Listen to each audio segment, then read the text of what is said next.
A warm welcome to Disky Talk with Luyolo. If you're tuning in for the very first time, I do ask that you please subscribe and hit that notification bell. If you've been a part of this journey, I hope you thoroughly enjoy this episode. So, on today's episode, I discuss all things CAF Champions League quarterfinal pre-match analysis as Raja Casablanca take on Ahly in the second leg of that quarterfinal fixtures.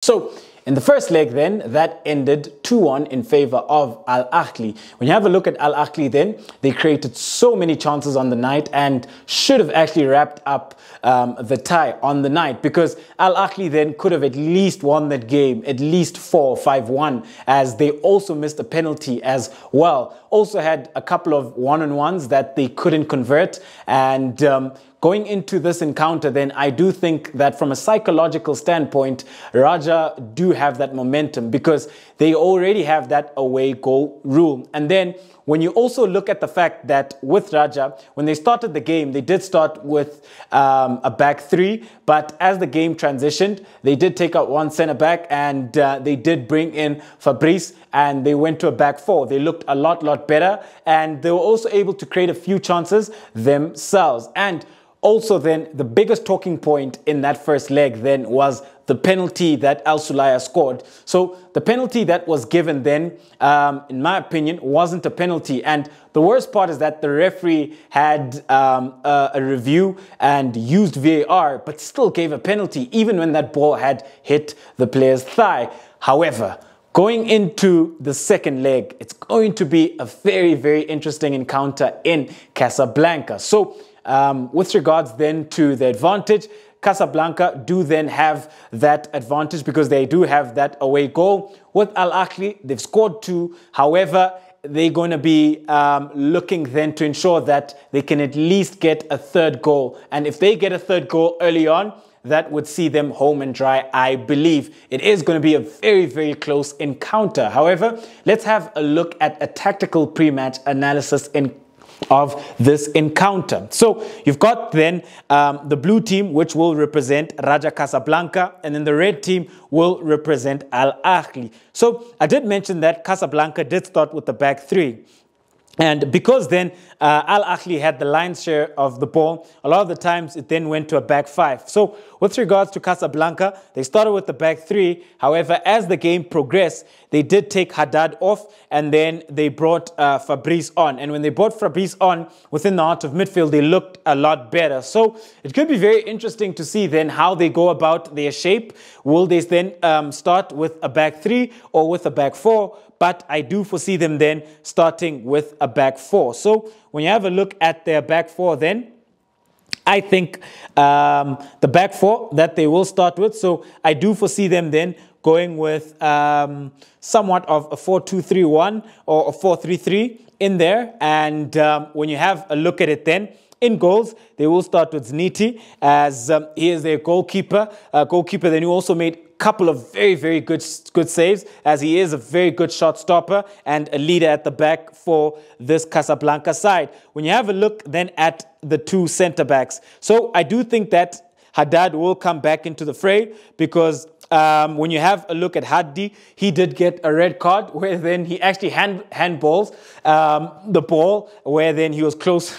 He was actually almost on the line, you know. So I do think that Haddad will come back into the fray. As a right-sided centre-back, you will have Harkas coming back into the fray as well. And then as the left back, you will have Sukuna. When you have a look at Sukuna then, this is a player who is key with regards to offering Raja Casablanca that width on the left-hand side. Also key with regards to looking then to play those crosses into the box. So he does look then to offer the width on the left-hand side for this Raja Casablanca side.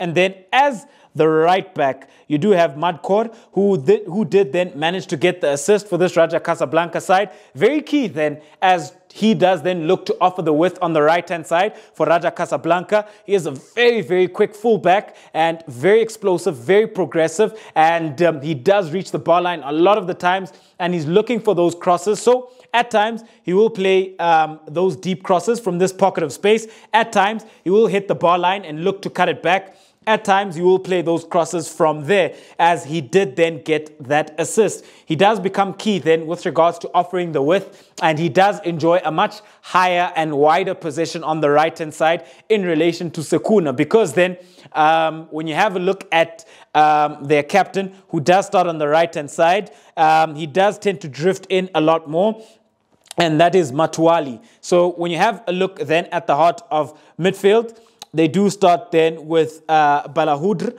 and then they've also got Makahasi. So when you have a look at them then, Balahudr is the one who does sit a lot deeper within the heart of midfield. He sits then in front of his defensive line. Very solid, also very comfortable on the ball with regards then to ensuring that he's able then to rotate and progress that ball. With Makahasi, he is the one that tends to go box to box. He does have the legs and he does have the energy. And then you would have Fabrice, who is much more of an attacking-minded midfielder, a lot more progressive with regards to the pockets of space that he'd look to occupy. And then when you do have a look at it up front, they do have Haddad. So with Haddad, he is a very, very mobile forward line player. He's very skillful and he's very quick. He does look to run in behind and also then trouble this Al Ahly defense with regards to the runs that he makes and the pockets that he does look to occupy. And then off the left, you do have Zrida, who does look to drift in a lot of the times. And that's how he managed to get his goal, where then he does look to drift in. And then you did have Madkor, where he cuts it back, and then Zrida finished. So with Zrida then, he is a very creative player. He does look to drift in a lot of the times, where then he does offer you then that positional superiority with regards to how then he looks to take up pockets of space in between the lines laterally, and when he does then drift into that half space. And then on the right-hand side, you do have Matuali, who is a captain. So the interesting thing then with Matuali is that as much as he starts on the right side, he does look to drift infield. So he does then look to add those numbers within the heart of midfield and then ensure that they do have that numerical advantage within the heart of midfield and that numerical superiority. So they would have that central overload within the heart of midfield, where then he is looking then to come onto the inside and occupy that right-sided half space. And when you look at him then, he does have quite the lovely technical skill set with regards to set pieces and in possession of the ball with regards to his passes, and how then he does look to create opportunities for this Raja Casablanca side. When you have a look at Raja Casablanca, that is how they'll look to impose themselves on the day. However, I did mention that they could also play a 3-4-3 without the ball. Then it does then go to a 5-2-3. So that is Raja Casablanca with regards to how they're looking to impose themselves. It's going to be very key then that they do come out and play. And I do foresee them then having then the momentum and the fans on their side, as they will be playing at home, and the atmosphere and the intensity when it comes then to these North African derbies is absolutely astronomical, you know. So Raja Casablanca will really have the fans on their side, and they'll be looking to go out and attack this Al Ahly side. However, then let's move on right along then, and let's have a look at Al Ahly.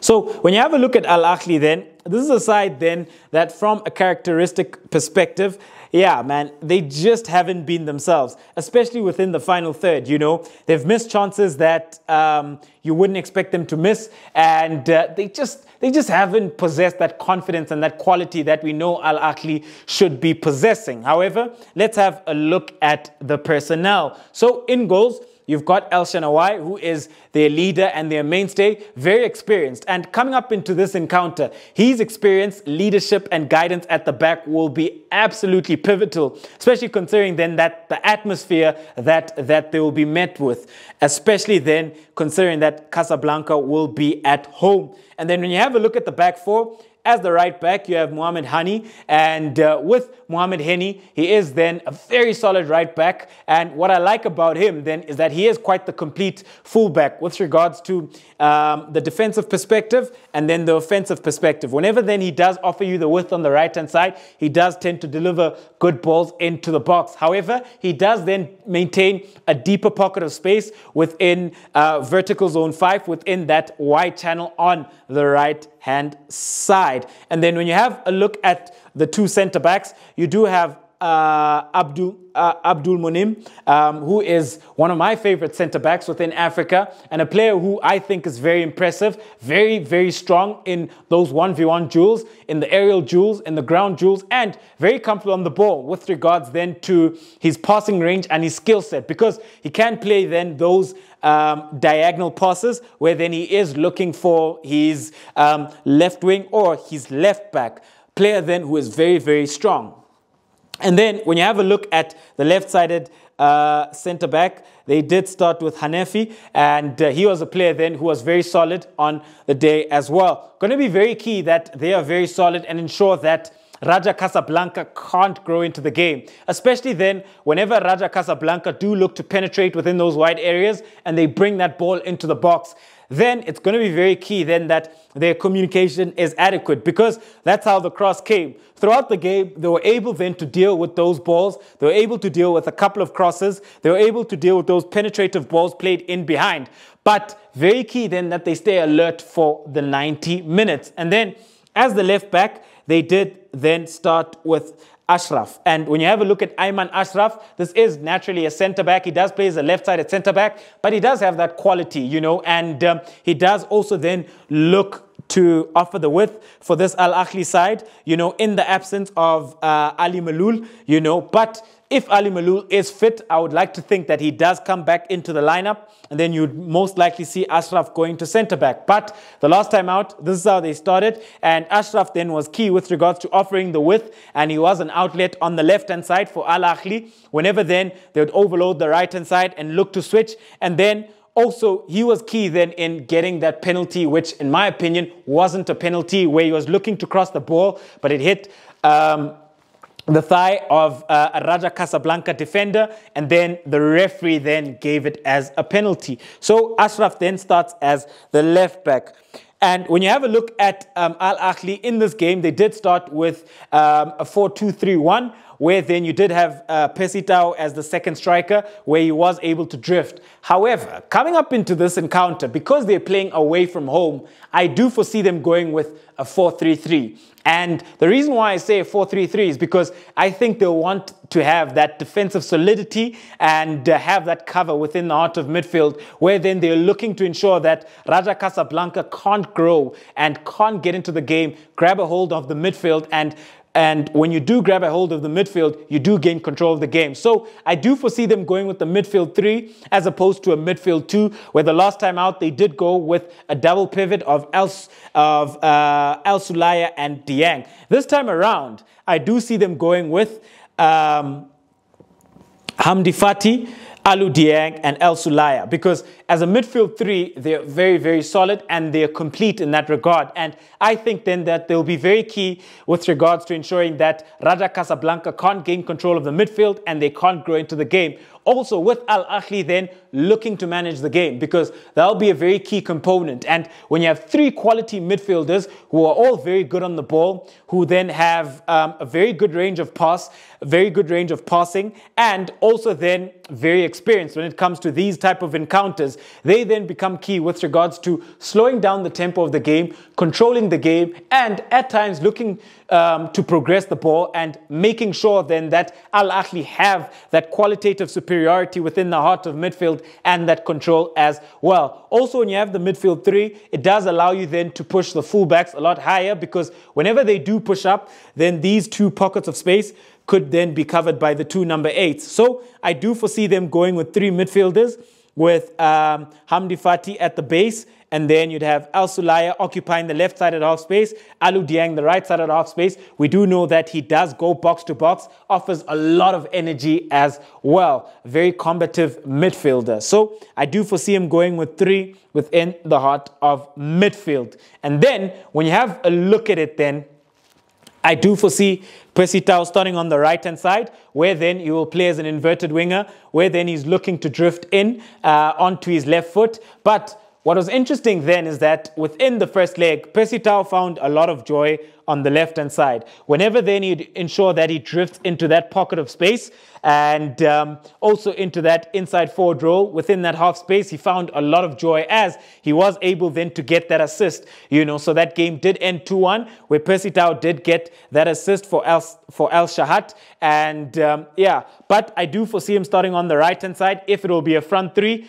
Up front, I do see Sharif starting up front, looking then to occupy these 2 centre-backs and ensuring then that he is a presence within the heart of the box and looking then to finish off those chances. This is a player that got a couple of chances within the first leg. He wasn't able to finish them off, but he should be looking to finish them off. Off the left-hand side, it becomes very interesting then because I just think that Abdelkader had a very good performance in the first leg. And then you also have Al Shahat, who also had a very good performance. And then you also have Magdi Afsha. So it becomes very interesting with regards to who Pitso Mosimane might go with. So it could be either one of the 3. If it is Afsha, then you do know what he offers you with regards to how then he looks to offer you that positional superiority, how he positions himself in between the lines with regards to looking to take the ball on the back foot, and how he moves in between the lines laterally as the playmaker for this Al Ahly side, where then you will see Ashraf being a lot wider on the left-hand side, looking to offer that width, which then does allow then the freedom and that free roll for Magdi Afsha looking to drift in. With Al Shahat, you would find that he'd possibly start on the right and then Percy Tau would start on the left. With Abdelkader, he is a player that also looks to drift inside and look then to create those opportunities. So this Al Ahly side have a number of players, as we do know that they also have Tahir, you know, and they also have Lewis as well. So they've got a lot of quality within the attacking department and within the final third. It's going to be key then that Al Ahly are able then to ensure that they open up proceedings and they get that goal first and they get the third goal. And they've got lots and lots of quality. When you do have a look at this Al Ahly side, what's going to be key for them is this midfield. The midfield 3 then of Hamdi Fati, Alou Dieng, and then Al Sulaya will be quite key with regards to how they look to grab control of the game. With Raja Casablanca then, I do foresee then their right back in Madcore being very important because he does offer the width on the right-hand side and he did find joy at times whenever he looked to go forward. And I do then see Haddad as their mobile striker also being very key as well. So those are the players then that I think will be very key coming up into this encounter. However, I do foresee Al Ahly having enough quality on the day, being able then to at least get that 1 goal. And I do see then on aggregate it ending 3-1. So I do foresee Al Ahly getting an early goal and then them being able to manage the game and see the game out very well. However, ladies and gentlemen, do let me know what is your score prediction and who do you think will advance to the CAF Champions League semi-final. Thank you very much for tuning in to yet another special episode of Diski Talk with Luyolo. If you do enjoy this content, please do subscribe, hit the notification bell, like and comment as well. Signing out.